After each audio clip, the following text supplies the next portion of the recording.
I have so many things to do. You're taking care of yourself. Yeah. It's overwhelming. Responsibility.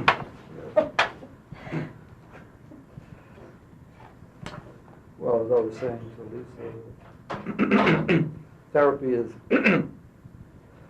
designed as a way of living and not just something you do for an hour in a therapy room. And sometimes we have enough interest to talk about therapy as a way of life, not just something as a process that we do in the therapy room. Got my interest. Sounds like a good habit. Yeah. For who? The therapist or the Both, of course, both, yeah.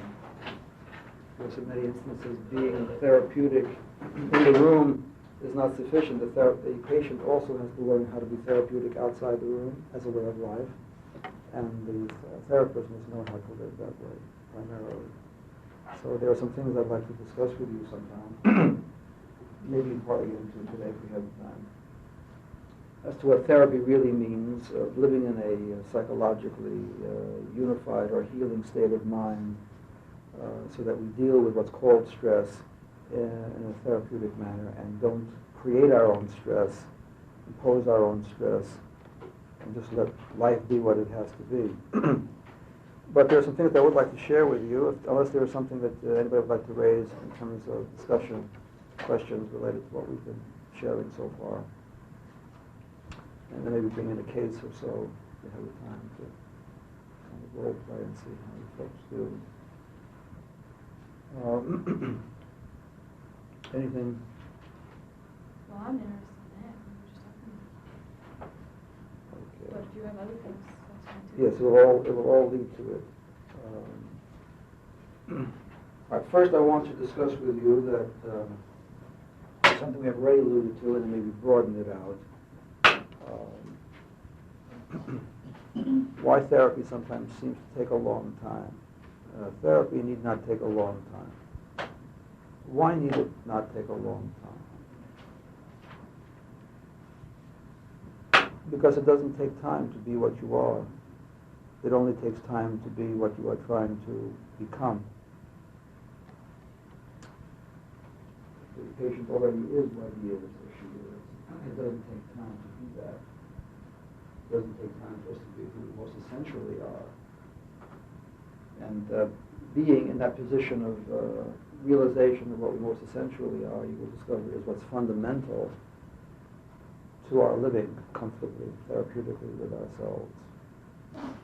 Instead of trying to live in a way that constantly tries to defend something unreal about ourselves, which is part and parcel of the pressure that we experience so often, because you cannot protect too well that which is not real, and you cannot lose that which is real. It requires no protection. So I'll take a few minutes with you, because the client comes in saying, I want to basically feel good, don't they? You want to help them feel good.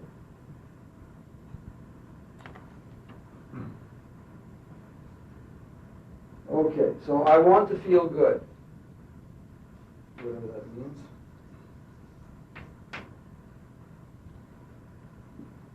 What do you understand therapy to be? How are you going to make me feel good?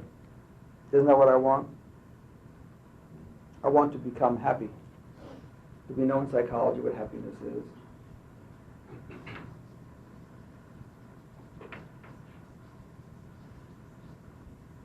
How are we engaging in psychotherapy if we don't know what happiness is? Is it particular to each individual? Is it a state of being in such a way that there is an inherent state of joyfulness? How do we accomplish that for ourselves and the client? Does we know how to accomplish that?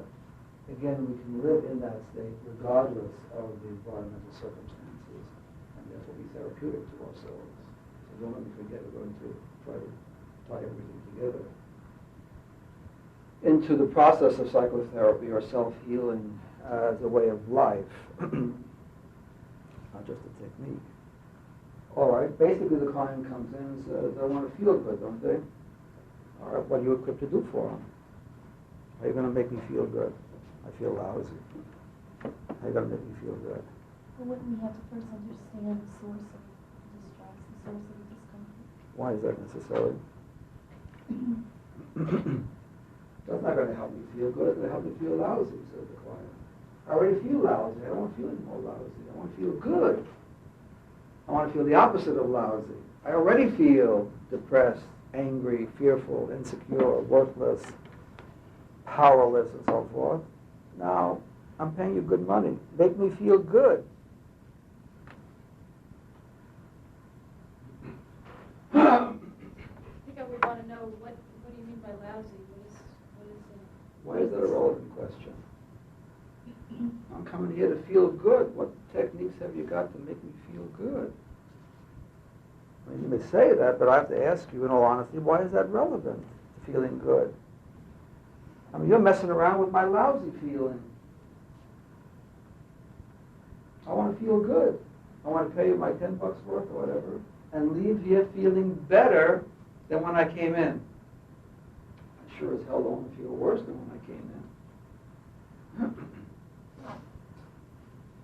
We are driven by the whole national notion of the pursuit of happiness, not recognizing that there cannot be any pursuit of happiness.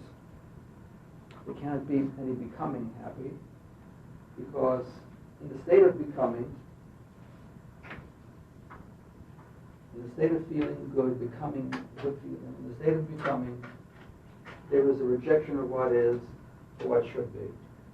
To become happy, I am rejecting what I am feeling in order to become something different. That state of becoming is inherently a process of conflict. And a process of conflict cannot lead to happiness. So there's no way I can become happy. I can only be happy. Because anything I try to become is a rejection of what I am being for what conceptually should be, and in that process there is conflict. But wouldn't you then say that the client is coming in and, I mean, everyone wants to be happy. It's just not a matter of saying, No. That's because the wanting to be happy, they want to become happy. Because the wanting is a state of desire, implying that they are not already being happy. But happiness, we see, if it exists at all, has to be inherent to your being. Because in the process of becoming, there is conflict, and happiness can't arise where there is conflict, because conflict is pain. Conflict is self-division. So happiness can't arise out of conflict. So you can only be happy, you cannot become happy.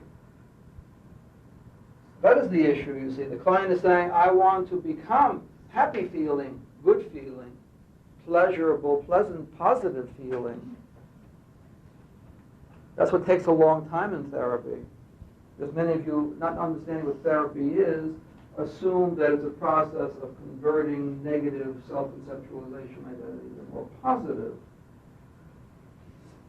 self-concept identity. That's a process of becoming, not a process of being. Psychotherapy is fundamentally a process of being. Being what you are, not becoming, because becoming, I hope you will see very clearly, becoming means I must reject what I am currently being in order to try to somehow develop or become something that I should be. Usually it's relative opposite. That's what takes time. Therapy doesn't take a long time, because it doesn't take a long time to be what you already are. But the client is going to say, well, I already am lousy, I already am a jerk, I already am all these lousy things, so I don't need to pay you good money to give me the permission to be this way. I already do be this way. That's fine. If you want to be this way, if you really are being this way, there is no problem. You are not being this way. You are struggling to become. You are struggling to feel better. You are not being depressed. You are not being anger. You are not being powerlessness. You are not being insecurity. This is what we have to understand, that psychotherapy takes place out of a process of being. Now, what does that mean? If I am not becoming, I am not trying to become happy, then I am being my unhappiness, whatever form it is taking, choicelessly.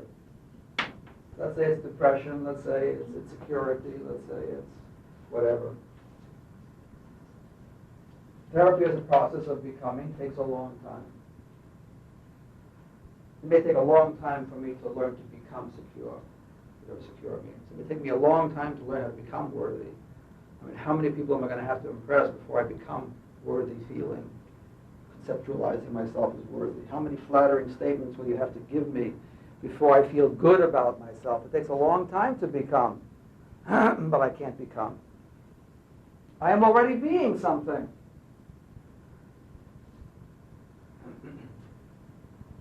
I am already being unhappiness, but I am not being unhappiness. I am struggling to become.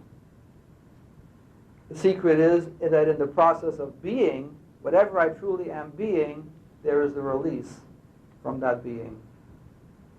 And there is ultimately the awareness of what cannot be released from. Ultimately, our true being, from which we cannot be released. We can be released from the feelings that we create as our being, our experiential being, what we truly are being experientially this moment. But it's important to recognize that unless the process of becoming comes to a halt, there can be no beginning therapeutic process. Do you follow? Do you see what I'm saying? That as long as I'm struggling to become worthy, or whatever the becoming, good, happy, as long as I'm struggling to become worthy, I am not acknowledging that I am being the feeling of worthlessness. And therefore the feeling of worthlessness persists. And all the defenses around it persist. And therapy takes a long time. Because I think I have to somehow find a way to reject what is, reject my worthlessness, and somehow build and develop a psychological construct called worthy.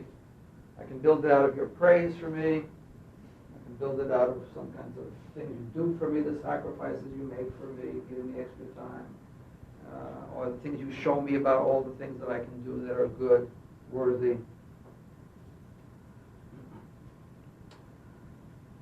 Psychotherapy is a process of being, a state of being, which is the elimination of all forms of becoming, all forms of desire, should, seeking, wanting, wishing, needing, motivating, hoping, longing. All those are forms of becoming. The desire for the should be, the rejection of what is. When all that is put away, when you're not struggling anymore to become anything, become secure, become worthy, become masculine, become adequate, when all that is put away, what's left?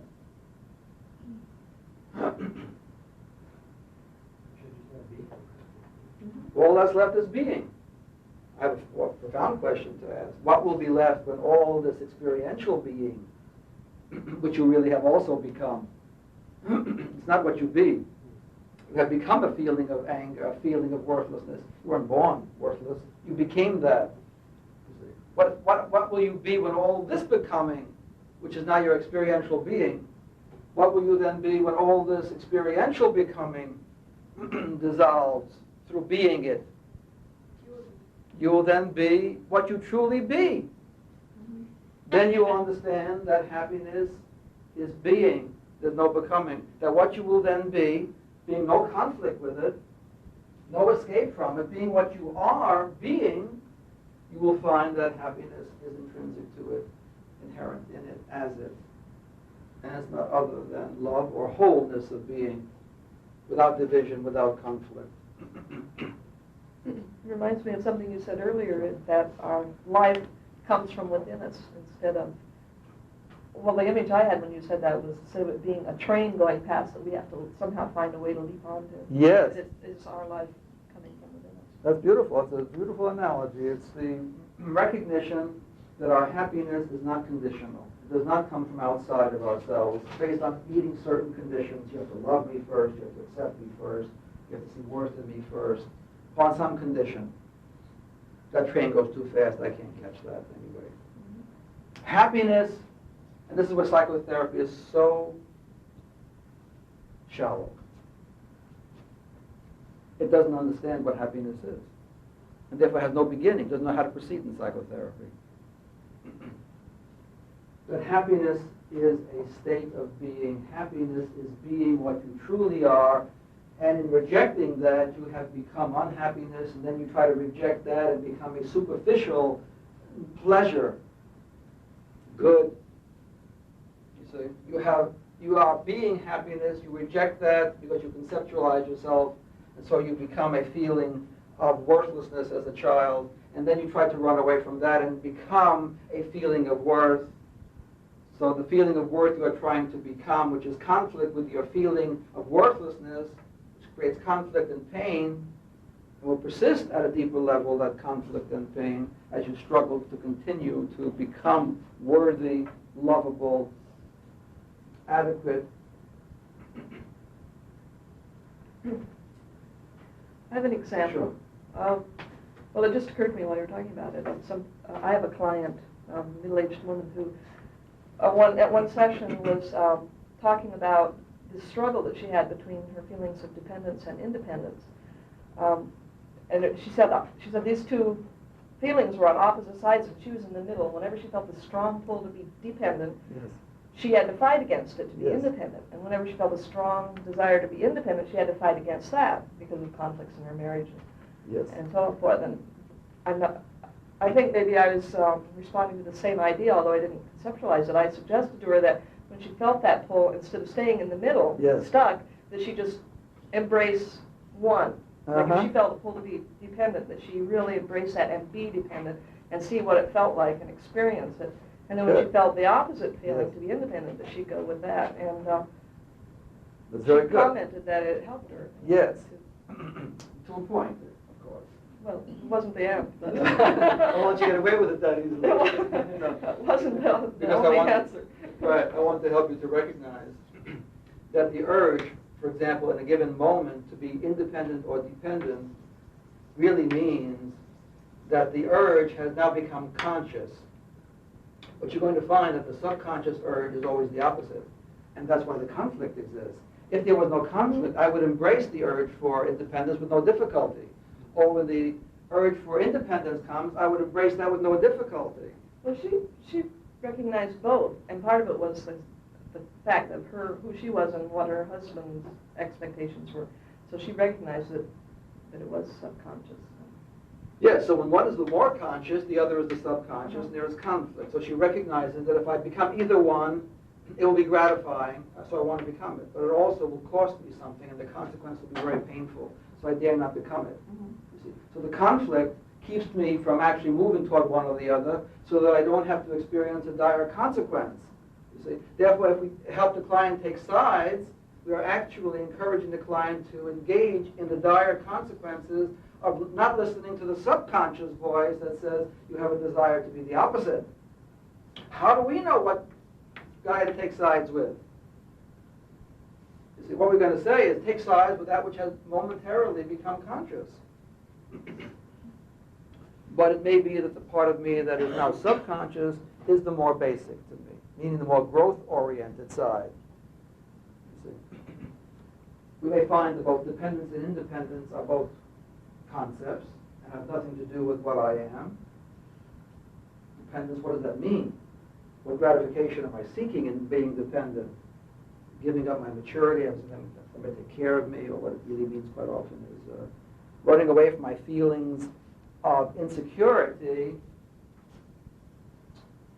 by making somebody else make me feel secure, or through independence, running away from my feelings of insecurity by trying to make myself feel secure.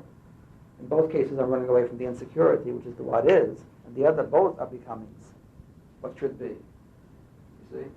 That when I'm feeling insecure, part of me says I should be secure by becoming dependent. And then the other part says when I'm feeling insecure, I should be secure by becoming independent. Whatever that means to me. Maybe it even means independent of my husband. Maybe I have to divorce him. Maybe it means I have to go out and get a job. I don't want to do any of that stuff because I'm feeling insecure if I do it. So I want to remain dependent. But if I do that, I feel insecure because then my husband dumps me. I can't make it in life. So I'm insecure both ways. So the issue is not dependency and independence, it's what particular means of escape from insecurity am I going to choose in a given moment. We don't want to encourage the client to choose either form of escape from insecurity, because neither one of these provides a real sense of security. What's a real sense of security? It doesn't exist. It's the absence of feeling insecure. If you don't feel insecure, there's no problem for you. Security is no longer an issue for you. The issue is eliminating insecurity, which will never be eliminated as long as I move in either of these two directions. Because they're designed to make me feel a sensation of control that I call security. But you don't mean eliminate insecurity, you mean allow yourself to feel insecure when you in fact do feel insecure. I'm saying they're both the same thing. I'm saying the process of the state of being eliminates. Why? Because it's not what you truly be. What you truly be, you cannot lose. What you truly be is this. When you truly be this, it will fade. When you truly be this, it will fade. When you truly be anything, it will fade. And when you truly be this, it can't fade because it's what you be. So I'm saying be anything. But if you live in the process of becoming, of shoulds, you will continue to be experientially what you are running away from. You will continue to be the insecurity feeling. And therefore, you'll continue to be the dependency need. Dependency need is not for its own sake, is it? I want to feel dependent for a certain means to an end, because I think it will make me feel secure, or loved, or worthy, or whatever I think it will make me feel. And isn't the urge for independence the same? We don't know what independence means. What is it being independent? It can't be totally independent. I mean, if it weren't for the farmer, I'd starve. If it weren't for the students, I'd starve. I have no job. I mean, I'm not totally independent. How can we be totally independent? So I'm always to be relatively dependent type and independent, and always neither one of those. In a given moment, I have to feel free that if I need something from you, I'm not calling it dependency. If I need something from you, that I can acknowledge that. And also there are moments when I don't need something from you that I can act in a way that permits me to be independent of you, relatively speaking, in this moment. I can be separated from you, I don't have to have you in sight. I can be off on my own somewhere without feeling resolved because you are not present to help me feel more substantial. You have to recognize that all these are concepts and we don't know what they are. The client makes presumptions about what they are. But we understand the goal was correct. The goal was to bring unification about. But we can't in this case because there is a conflict and a division between the subconscious urge, which is always present, and the conscious urge, and these take time in terms of flipping sides. Sometimes I'm dependent urge consciously, and sometimes I'm independent urge consciously. And I can't indulge either one of them because it means that I will lose the other. If I lose the other, I see some dire consequence that I'm not willing to accept. So I have the suffering of constantly feeling the urge to be whatever these mean to me. Independent can mean anything. Go out and get a job, dump my husband. Take some time to be in isolation without anybody. Be willful in some way, not follow the will of somebody else. Who knows what it means to me? It means something different to you than it means to me. All I know is you cannot be any concept absolutely. Therefore, it has no relevance in reality. You cannot be independent absolutely. Therefore, you're always a degree of dependent, independent. You're on a continuum, always a degree of both. Therefore, you're neither, because if you're both, you're neither. They cancel each other out. How can you be both dependent and independent? That's what all the continuums, continui's, whatever, are. Power, weakness, adequate, inadequate, worthy, worthless. You're never absolutely one or the other. Because if one drops out, the other drops out. If insecurity drops out, if I don't feel insecure, where is the issue of security going to come from? There is no more issue of security. So doesn't insecurity, the feeling of insecurity, underlie every feeling? Because when you're faced with that which you don't know, aka your subconscious feelings, you don't know them consciously. So getting involved in something that you don't know involves a certain insecurity, feeling of insecurity, because it's the unknown.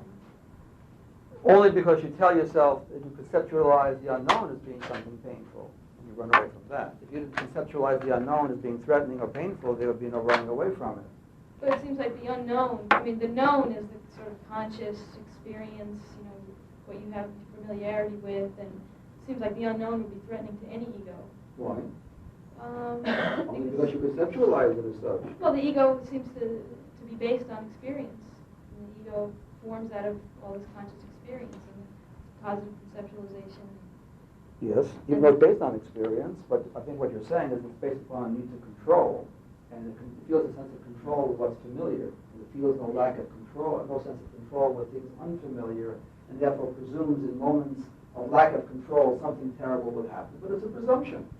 Yeah. Now, insecurity is not our fundamental feeling. I recognize that our fundamental feeling is a feeling that takes place when we initially reject our being in order to become whatsoever we have become. There's a basic egotistical dread or fear or panic at the subconscious level when you have rejected your true being and have become subconscious willfulness, a sense of contraction in the psychological heart area, feeling area. You don't realize how much your feeling center is contracted like a knot. Sometimes you feel that knot. When it becomes very extreme, you feel it in the center. That's the primary feeling. Your first feeling when you ran away from being happiness inherently, when you ran away from being your always already existing being and became, in your judgment, identified with some finite becoming, some finite conceptual becoming, whatever it may be, that created a feeling of panic, of fear, of dread. You have moved away from what you are. And that first willfulness, the first no, saying, I will not be my being, I will become this willfulness, I will be in conflict with my own nature. There is a feeling there which you haven't confronted yet. And you will not be psychologically whole until you confront that feeling. And that's what lies at the bottom of all of our pathological feelings, from which we are trying to become happy. We're trying to run away from that basic feeling. We never face that basic feeling, so we don't be it, therefore we don't drain it. And we constantly have derivatives of that basic feeling into feelings of insecurity and worthlessness and so forth. And then we run away from those and try to become security and worth through control or whatever. And so the ego presumes this insanity and says, I am secure when I'm in control, and I'm in control when I deal only with the familiar. And that's all presumptive ideas and a story you're telling yourself. Your whole life is a story you're telling yourself. You moved away from your being, you became some kind of personal, egotistical construct, and your whole life has been lived presuming that you truly are that personal, egotistical construct, some good little girl, some bad little girl who was unlovable and rejected, and then she felt pain, and then she dealt with the pain this way and that way. And you have a whole life, so you can tell your whole life story from that first becoming. But in truth, you have never become. You are still being what you are. Only it's covered over with all the things you think you have become in terms of your feelings of unhappiness, insecurity, personality, all the concepts, ideas, images, feelings and sensations you have superimposed upon your initial being, which you have rejected and presumed no longer exists, so there's no longer any happiness for you. There's no longer any happiness for you. Psychotherapy is a waste. Psychotherapy does not know how to bring you to happiness. Freud was very open about that and said, I might help clients become a little less neurotic, but I have the foggiest notion what it helps them to be something more than that. Positively joyful. I don't know what it takes. Do we know in psychology what it takes? What are we doing in psychotherapy then? Why don't we have a psychology that considers this question, that we want to consider the question? Well, we have to consider the question because you are interested in becoming effective psychotherapists. So you begin to see that in the process of becoming, there is conflict. So becoming cannot be a therapeutic process because it creates pathology. Anything the therapist does to get the client to move away from what he is experientially being is the pathological process. I don't care if he calls it therapy. It's a pathological process because it enhances the conflict and divisiveness. Anything that helps me run away from my insecurity and tries to superimpose a concept of security upon it makes me run away from my insecurity, and I'm still being my insecurity because there's no need to drain me. As long as I'm still being my insecurity, I'm still fixated at whatever level my initial insecurity was first developed at. So I'm still immature, I'm still fixated. So it doesn't matter what you put on the very shallow surface of my being. I mean, I can take a shot of liquor and feel secure, but the insecurity is still there. I can be terribly lonely because I feel divorced from everyone, alienated from myself, and I can go to a party and for a few short hours I can forget my loneliness as I superimpose a sensation of togetherness, relatedness, which is not real anyway. But after that fades away, as it must because it's temporary, the loneliness, the insecurity, the emptiness that we're all feeling about ourselves becomes pronounced again if we let it. Otherwise, we cover it over with more superficial experience, distracting experience. In an attempt to feel good this moment, I escape from the feeling bad that I really am actually being this moment. Fundamentally, I am not that feeling that I am being this moment either. That's also something I have psychologically become. I have created a feeling of worthlessness, and I've identified with it, and I actually tell myself I have become what I have identified with. But I, my being, I'm the one that have created that feeling. And I, my being, I'm the one that is aware of that feeling, and that has not changed. I have never become anything psychologically, any more than the mirror can become any image that's upon it, or what the blackboard can become any little finite scribbling that I put upon it. The blackboard will remain the blackboard, and this is only temporary, and the blackboard can't become the scribbling. Your being is the background, the awareness, the life that you really are, and are unconscious of, and are continuously escaping away from. In the first feeling that ran away from it, there's dreadful pain and fear, and you have run away from that, to related forms of psychological pain, like feelings of insecurity, worthlessness, unlovableness, powerlessness.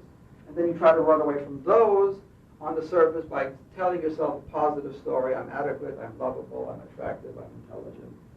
And you think that by supplying yourself with all that, you're going to feel good. But at a deeper level, you feel lousy, which is the truth of you.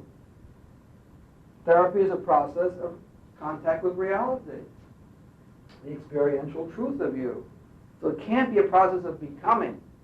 Becoming takes a long time. It doesn't take long. It doesn't take any time to be what you already are. I mean, you're already being it. If I could show you what you really are being, then all the becomings, both the positive and the negative, would fall away very quickly. You're not in a position to receive that yet, so we have to go little by little, step by step, because it takes a lot of understanding before you're ready to drop all the psychological becomings, both the negative that you think you are really being and the positive that you would like to become in order to compensate for the negative being. So I think I actually have become insecurity since my childhood, and I have to find a way to become secure. I don't know how to become secure because I don't know what it means. So I think through some form of control, I will define security as a sense of control over my continued survival. But there is no control over my continued survival. I can die tomorrow. This sounds all, in a sense, very simple. I mean, just be what you are. That's right. And you say that the difficulty in therapy is cutting through, is you have to be careful in the sense of how quickly you reveal to the person what they are. I guess otherwise they won't understand. They already know. I mean, they know what they are. But then where does all the complication come in terms of, this person has a severe gender conflicts, may think that he's a woman or has some latent homosexuality. That's right. Where does all that, I mean, it seems like if all you followed was this, then that has no meaning. It's just a matter of... Well, we see what takes a long time. Let's say I feel like a female, I'm a male, anatomically. Well, even that's an absurdity when you think about it, because I don't have absolutely male hormones. I have some female hormones, the females have some male hormones. Or again, there's no absolute. I have a bigger penis, and females have a tinier penis called clitoris, whatever. There's no absolute difference. I have tiny breasts, females have bigger breasts. Even anatomically speaking, there's no absolute difference between us, but we pretend there is, all right? So I have identified, say, with my mother, or the other way around. I have hated my mother and still want to be loved by a male because I don't feel possible to be loved by a female. So I make myself female psychologically and try to seek love from a male. So I can become homosexual from both points of view. We talk about the psychological relationship to homosexuality, not getting into the hormonal elements of it. So yeah, I come into therapy and I say, I should be clearer about my masculinity. That's what should be. That's Well, no, I'm looking at a client as who is depressed, okay, but feels depressed. Okay, feels depressed, Yeah. but has some underlying gender conflicts that they're not even aware of. Not a client that comes in and says, I'm a man, but I feel like a woman. But the client who says, I'm depressed, I don't know why. Oh, but you must first deal with what he is being at whatever level he is consciously aware that he is being it. So you may have to deal first with the depression, because the depression is what I am being, and I'm running away into alcohol in order to become high instead of low. I want to feel pressed down. I want to feel expansive. The alcohol or the drug makes me feel expansive, or the exercise, or the riding fast in cars, or my manic behavior, or whatever I do that compensates for the depression. So the client comes in with some particular being and is saying, I don't want to be it, I want to become its opposite. What takes a long time is trying to help the client find some way of becoming the opposite of what he is being. It takes a long time. So if you presume that I am depressed because I am worthless feeling, then you try to help me to feel worthy, and that process takes a long time before I'm going to become worthy. But I'm not going to become worthy because I've never become worthless. I have never become anything as a label. I have never become anything psychologically. So you're saying that I'm still being what I am. a client who comes in feeling depressed, Yes. if you help the person to experience or feel feelings that they do feel rather than avoiding them and running through other more positive feelings, that they eventually will come into contact with all of this other gender stuff on their own? Of course, because it's all part of the depression. The depression is a cover-over, so I don't feel this. Depression is not just a feeling, it's a pseudo-affect. It's designed to be like a grid that when you get near it, repels you away. It's a curtain. It's not really anything. It makes sure that you don't go any further into the truth of yourself. As is anxiety. It serves the same function. So, if you help me to see that choicelessly I am the feeling of depression, you don't waste time trying to become undepressed. We be our depression, and in the process of being, not struggling to become anything else, in the choiceless process, I have no choice, I am being depression, I can't become undepressed, because I see that by rejecting my depression, there is greater conflict, and therefore there's greater pain. And so I choicelessly cannot. The client's got to understand choicelessly. As long as you think you have a choice to escape from it and feel good or feel better, you will run from it. But once you see that the process of becoming, the rejection of what I am being for what should be, that the conflict, which is inherently psychologically painful. So if I'm going to add more pain to myself by running into becoming, I've got to stop that. I can only be happy. But I'm being unhappy, but that's okay, because whatever happiness I can be will somehow lie beneath, within, beyond the unhappiness. It cannot lie in escape from my unhappiness, because I will remain unhappy, and I will have added conflict and pain on top of it, because I have rejected it. Reject anything and see there is tension, conflict, and pain. Rejecting anything. Because you're a whole being. It's like one end of the rubber band moving away from the other. It's very, very tense when you try to do that. It's one whole piece. You can't run away from any feeling because it's one whole piece. If you try to split, you will become psychotic. But you can't split it if you try to split. The mind is one whole piece. So once the client, and you both, because you're taking a long time with the client, because you also believe it is possible for him to become undepressed. He cannot become undepressed until he be depression. I remember you've talked about this before, how to get the client to be the feeling, experience the feeling, and say what the feeling will say. My client that you're supervising, it's like we get to a point, suddenly she's in touch with, it seems like, to a degree, with a lot of the feelings, but when it comes time to say, what is this feeling, what would it say, she just stops. That's right. Like just Because she back. still thinks she has a choice. I mean, several things operating, but there's something they're threatening her for sure. But she still thinks she has a choice that she can escape feeling depressed by running away from it. We have to help her to see, or whatever the painful feeling happens to be, that the running away from any feeling only adds conflict and pain, and then you have more pain to run away from. You run away from that, you have more pain, and that's how pathology proceeds. The more you run away from, the more pain you have. The more pain you have, the more you run away. The more you run away, the more pain you have. And so pathology grows and grows and grows. So I guess unless we get your client to a position where she understands choicelessly, you can't get rid of the depression until you first let yourself be it. Because by running from it, you're only adding conflict to it, and conflict is painful. When she sees that, then she will stop that terrible struggle. We're all terribly struggling to run away from whatever the ego is frightened of being. Once there's a choicelessness, then she will relax into the depression and listen to what is there. Some guilt, some worthlessness, some repressed hostility toward herself, and she might act out destructively or toward somebody else. Whatever is in there is in there. The depression, as I say, is only the pseudo cover. It's a label so that I will feel somehow that I am pressing down the energy involved in the real feeling, so I don't feel the real feeling, like anger, guilt, worthlessness. Of course, guilt is also anger directed toward oneself. And it's also worthlessness, because when I feel guilty, I feel worthless. They're all the same thing. They're different labels. The client has to say it's going to take a long time. If you keep running from what you are being, I must show you, Mr. Client, of this, that you cannot become. You just cannot become. If I could become worthy, I would have become a long time ago. I'm old enough, after years of practice, I should be able to become. Who has ever become anything? You cannot become anything because you're already being something.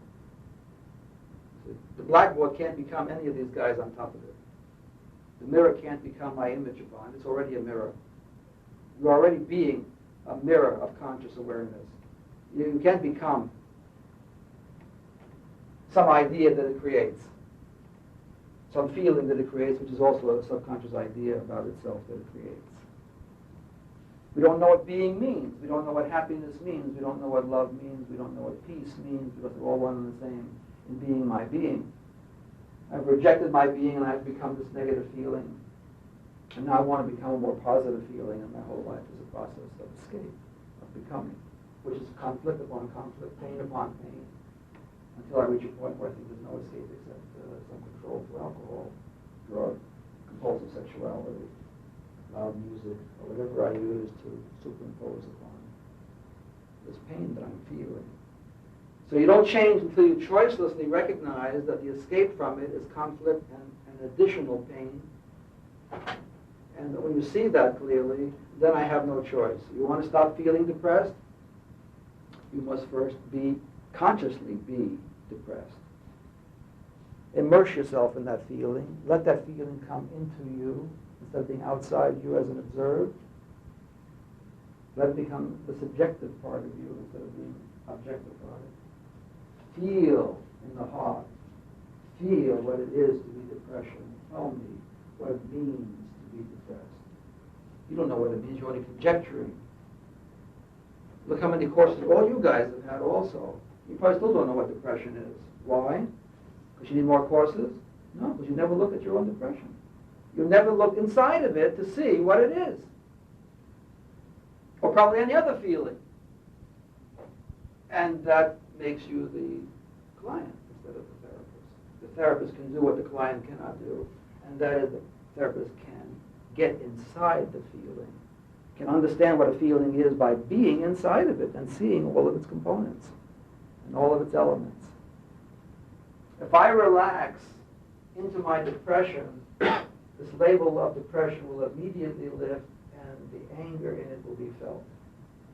Only the escape from depression keeps me feeling this labeled depression and keeps me from feeling the anger in it.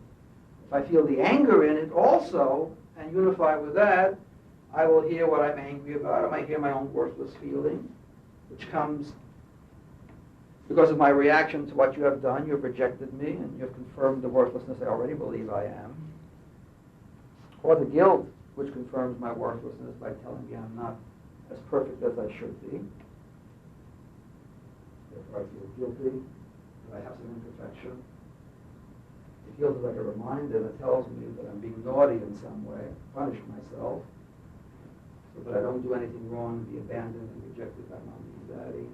So whatever you tend to feel guilty about is what you still feel or need to be repressing of. Assertive, aggressive, crying, emotional, whatever. Because if you had been those as a child, you believed you would have been abandoned, rejected, unloved, insecure. You had lost your sense of control over your continued survival. And therefore you have felt a feeling of insecurity which you yourself built or created. I'm saying all personal feelings are becomings. They are created out of thought. None of them are real. There's only one real feeling, which you will feel when you are your true being. Then you will feel that feeling. So, being. Client already being anger, is already being worthless. It doesn't take long to be it. The process doesn't take long. The therapy doesn't take long. Because I'm already being it. What takes long is this process of trying to compensate, cover it over, try to prove to the conscious mind that I am not worthless, that I'm not angry, that I am not unlovable. And so you see my whole life is spent in proving that I'm lovable. Or avoiding all relationships so I cannot prove that I'm unlovable. The client is doing. So how much I'm tempted to be in a relationship, because if I go into a relationship, I can prove that I'm lovable and worthy. Yeah, but I can also prove that I'm unlovable and unworthy should I take the chance. And that's the conflict. It constantly pushes me. I want to feel worthy and don't know how without relationship. But I don't want to feel worthless and I don't know how without relationship, because if I get rejected in relationship, I feel worthless. If I get accepted in relationship, I feel worthy. And I take the chance. That's why how tenuous is my sense of worth and my sense of ego identity. So I'm trying to teach you how to learn to listen to what the client is experientially being, so you don't fall prey to this long-term process of the pursuit of becoming. You feel an urge to take alcohol, don't take the alcohol. See what feeling you are being when you don't take the alcohol and produces false euphoria. I feel scared. Okay, now be scared.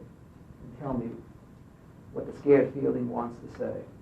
You have to get into the scared feeling. You have to be the scared feeling. You have to end the sense of subject-object duality or two-ness between you as the observer and the feeling as the observed. You have to be the feeling. You have to make it subjective so there's no sense of duality or two-ness. Separatedness. We have more time, we'll discuss that more. Yeah. But to try to show you that the patient comes to feel good, you feel under pressure to give them their money's worth.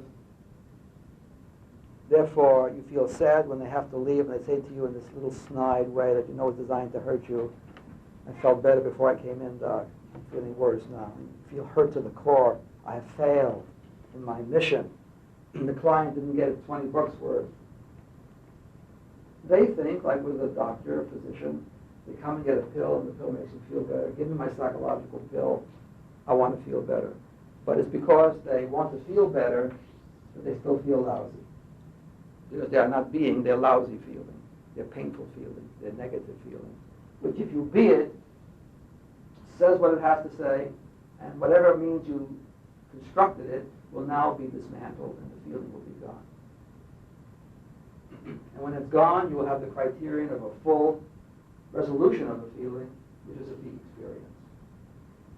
Because when the feeling really drains, the energy part of the feeling, see, once the message part of the feeling, I am worthless, drains out in conscious awareness, then the energy part of the feeling flows into conscious awareness. That energy is ecstatic and leaves a feeling of joyfulness, unconditioned. When you have that feeling, you know the feeling is totally drained, totally resolved. We don't have a criterion right now of a real therapeutic effect, a real growth effect. I'm telling you that's the criterion of a real therapeutic effect. That's a little bit, a miniature experience of your real being. And then when you drain all these guys, that miniature experience will become the real being, the real happiness, magnified to its natural degree. You are feeling a little bit of yourself in that resolution, because you are feeling the energy that is you, the life that is you. Is it necessary to lay this model out to the client? I would think that they might not be willing to go into it, go through this unless they knew where it was going to. Well, we needn't go beyond just their depression. But we do need to explain to them that all attempts to escape from it only add to their pain of their depression. That's what determines the intensification of the depression. And that if you also intensify the fear of the depression. So we can make them choicelessly aware that they have to be the depression, then therapy can begin. You see, because unless they become aware that they have to be the depression, they will take many, many sessions to skirt around being the depression and giving you some kind of should be. I should play my music so I don't feel depressed. I should take my alcohol. I should do this. I should do that. And they'll keep telling, give me another should that I'm coming to therapy for. Give me another way to cover over my depression so on the surface I can feel something other than the depression. And I'm saying that's the basic pathology process that the client already does. By telling himself he should feel worthy, he should feel adequate, he should feel high. Or whatever means we feel high in our whole society is on this artificial euphoria, the search for euphoria. Because egotistically they all feel so terribly empty, so terribly insubstantial, so terribly worthless. And so all there is this constant search for euphoria to cover it over, continue to cover it over through whatever our society provides, alcohol and drugs, compulsive sexuality, fast cars, motorcycles, whatever. Music distracts. On the surface, then you're a very shallow person because you're aware of yourself only on the very surface of your being. You have no depth. You're not aware of your depth because there's too much pain there. So you're not aware of your real depth, which is your being, which is grand, super grand. But we have no psychology for such a thing. Our only psychology is of the personality. The basic assumption being that feeling good is giving the client's money's worth, and feeling good is somehow converting a negative self-concept to something more positive. So you basically tell them the things. Try to help them feel more positive about themselves. They're altering their behavior, altering their cognitions in some way. Can't alter their feelings, you don't deal with the feelings. And just presume the feelings don't exist. And function with the individual just at this conscious level and assume that all this feeling stuff at the more subconscious level just doesn't exist. Help them feel pretty good up here. So the compliment you give him is not much different than the alcohol he puts in there. It's a psychological becoming. Compliments may be a little bit less toxic, but it's addictive, and nonetheless, the same way. No end to the amount of addictive hunger for that feeling good, because at a deeper level I feel lousy, you see. So I constantly have to hunger for that feeling good, the compliments, the words, the adequacy, the lovingness, the high. And many people fall in love just for the high. They want the high of the in-love feeling. As soon as the newness of the in-love feeling drains, they drop the partner and they fall in love again. It's not that they want to have a love relationship, they want to have an in-love feeling in regard to the relationship. That in-love infatuation feeling is a high. Just like gambling produces a tremendous high, excitement and so forth. Not because you necessarily want to win all that money. It's the danger, the excitement. Excitement makes you feel alive. Because ordinarily you feel dead, all that repressed feeling, you feel dead. Nothing's aroused in you. The excitement makes you feel aroused, and therefore you pretend you're alive. But basically, You are down in here feeling incredibly bored and dead and empty because your energy is not flowing. All that energy and feeling is repressed, frozen static. It's not moving. You feel dead. Can't tolerate feeling dead, so you superimpose some pseudo-life arousal state through anger, sexuality, drugs, alcohol, thrills, horror shows, whatever can bring a state of arousal. Our whole society is addicted to stimulation as an escape from boredom, emptiness, deadness, numbness, psychological paralysis, which is taking place because of our running away from our pain. That's in our society. We don't teach people how to deal with pain. We tell them our society functions when you buy a lot of pills and drugs and medications and new cars and whatever you use to superimpose upon your pain. We have the money to do it. The whole society is based upon teaching you that you don't have to experience any pain. A little headache, take a pill, do something else. Go for a fast ride in a new car. When they try to sell a sexy girl with the car, we got association that you not only have fun with the car, you can have fun sexually as well. Whatever high they can build in, they build in. That's not what therapy is about. Therapy is the business of truth. It's the business of facing what is. It's contact with reality. It's facing the experiential reality and realizing that because it's not really who you are, if you be it, it will say what it has to say because there's no longer any defense against it. And when it says what it has to say, it cannot sustain itself anymore. And then there will be a peak experience. You will start to feel your real being.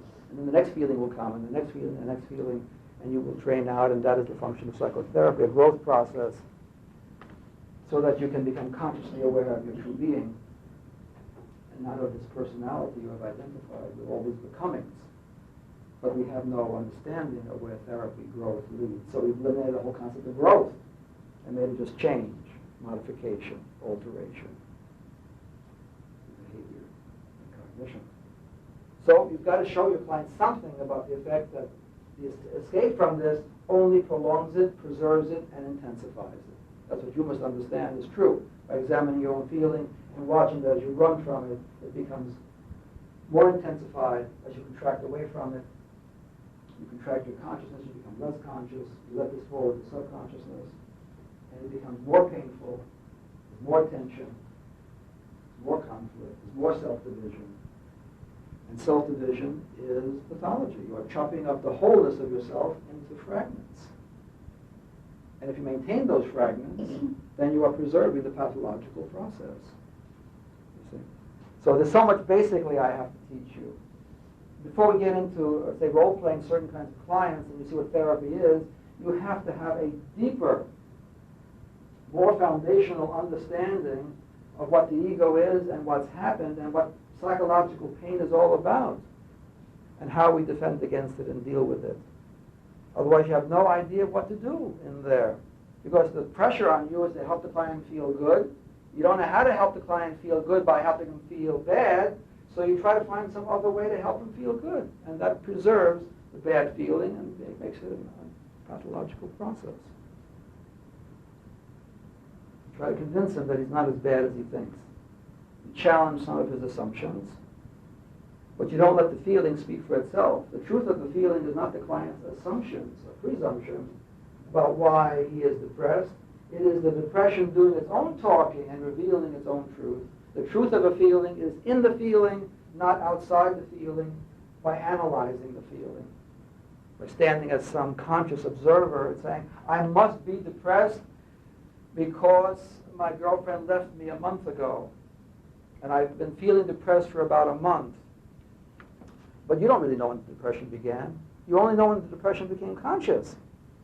Depression may have begun a month before that with some other related event, but you're not aware of that because the depression did not become conscious to you until, say, a month ago. So it's foolish to try to trace the depression to when it began because you never can know when it began.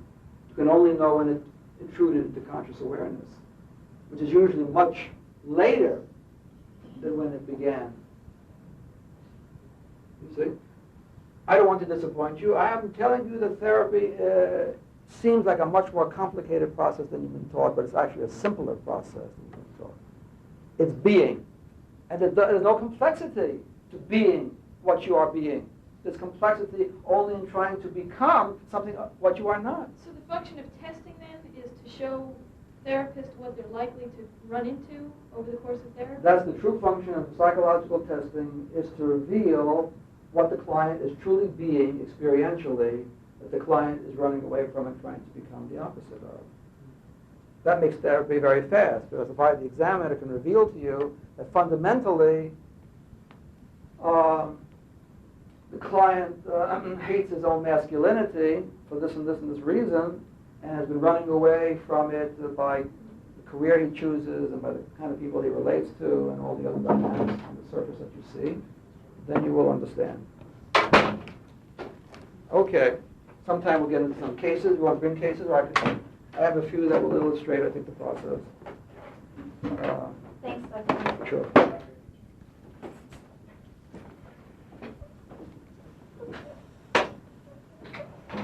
You'll have to do a lot of thinking on your own because I haven't given you enough of the essentials yet. So do what you can with it.